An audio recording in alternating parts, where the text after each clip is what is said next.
All right, guys. It's happening. I was wondering when you would get a situation where the media starts to lean in to promoting certain Democrats as the heir apparent to Joe Biden.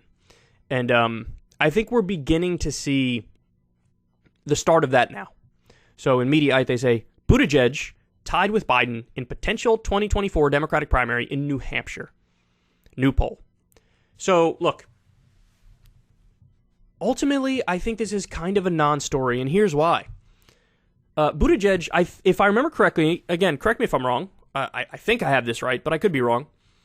There were, 2 states, maybe 3, that Buttigieg did well in the last Democratic primary race, and I think it was Iowa and New Hampshire. Maybe one other I'm missing, but Iowa and New Hampshire, he did very well.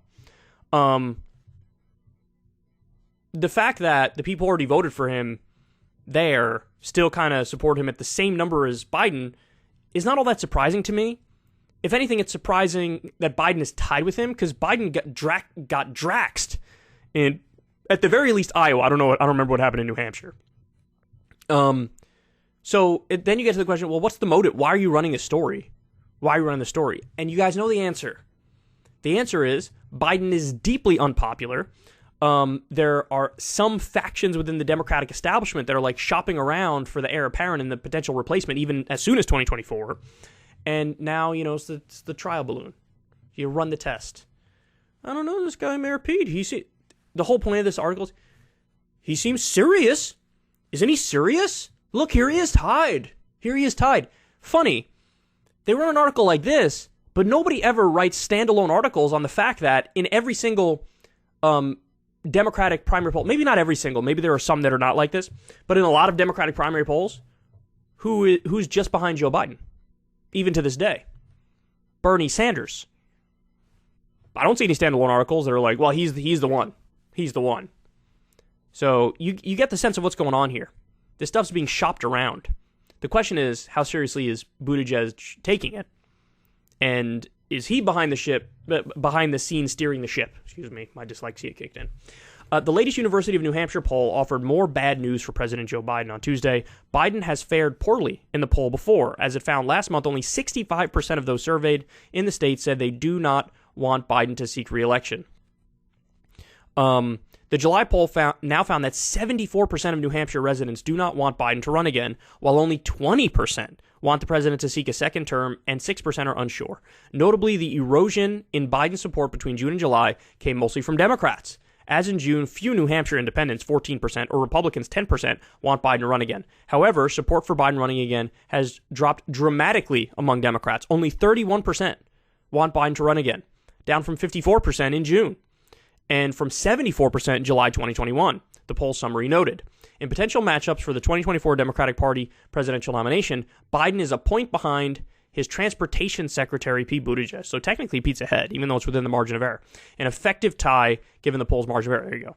Buttigieg is the first choice of 17% of New Hampshire Democrats polled to run in 2024, while Biden is the first choice of 16% of those polls. Senator Elizabeth Warren and Governor Gavin Newsom are tied for third place in the poll at 10% each. Gavin Newsom, oh man, they might try to make him a thing now. They might, because I'm seeing some little sprinkles of that every now and then. Vice President Kamala Harris comes in 7th place. Wow, in the poll with only 6% support. So here are the names: Pete Buttigieg 17, Joe Biden 16, Elizabeth Warren 10, Gavin Newsom 10, Amy Klobuchar 9. Bernie's down there at 8. This is one of the worst polls for Bernie that I've seen. Kamala Harris 6, AOC 5, Hillary Clinton 3. At least people still have their head on right about Hillary. We got more. Stacey Abrams 3, Cory Booker 2, Gretchen Whitmer, Chris Murphy, J.B. Pritzker's at 0. Yikes. Anyway, Buttigieg has the highest favorability rating among all residents in the state with 35%. His unfavorability rating is 43%. Meanwhile, Biden has a 22% favorability rating. Oh my God. And a 59% unfavorability rating. The poll puts Biden's net favorability in the state at an all-time low of negative 37. Of all the potential 2024 Democratic Party candidates, Stacey Abrams is the least unpopular. Yeah, but what was her number up here? This is what I'm saying. They play with the numbers. She's at 3%. Because people don't know who she is, you can't use that as a benefit for. This is what I'm saying. It's all a game. It's all like, there's lies, damn lies, and poll numbers, basically. You know, like they're playing with the numbers. They're playing with the numbers to get to the conclusions that they want to get to. Look, the other point is, and this is an important one too, why did Buttigieg hit a wall last time when he got off to a good start? The answer is very simple. Black voters. He got an incredibly tiny percentage of black voters. And that really doomed his campaign. And there's nothing about that here, right? Like, okay, so he does well in New Hampshire, where I think he already did well previously.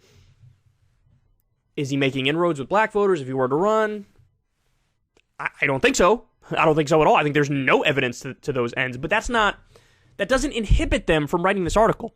Whereas Bernie, who had much more black support, not nearly as much as Biden, but more black support than Buttigieg, there were articles about him all the time that were like, Bernie can't get black voters.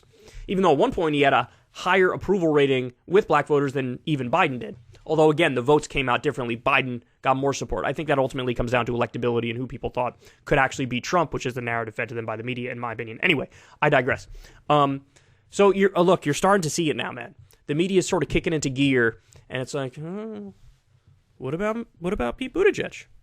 What do you guys think? Gavin Newsom? There was also a TPUSA poll where they said, who's the Democrat that's going to be hardest to beat, that would be hardest to beat in 2024? And the Republicans said, Gavin Newsom. Now, look, I don't know if that's like a jiu-jitsu move where they actually think he's easy to beat, so they'll say, like, that's who they should pick. Or if they truly believe he's hard to beat, but you're starting to see that name being chopped around now, too. There are factions in the Democratic establishment that are unhappy, and they're shopping around for Biden's replacement. And I think you're going to see a lot more articles like this moving forward. Ever since Adpocalypse, when YouTube defunded all independent news and politics overnight, we haven't trusted them. We know they can pull the rug out from underneath us at any time. If you enjoy this content, please consider tipping $1 or $2 per month on the Secular Talk Patreon. Link in the video description box below. Thanks for your support.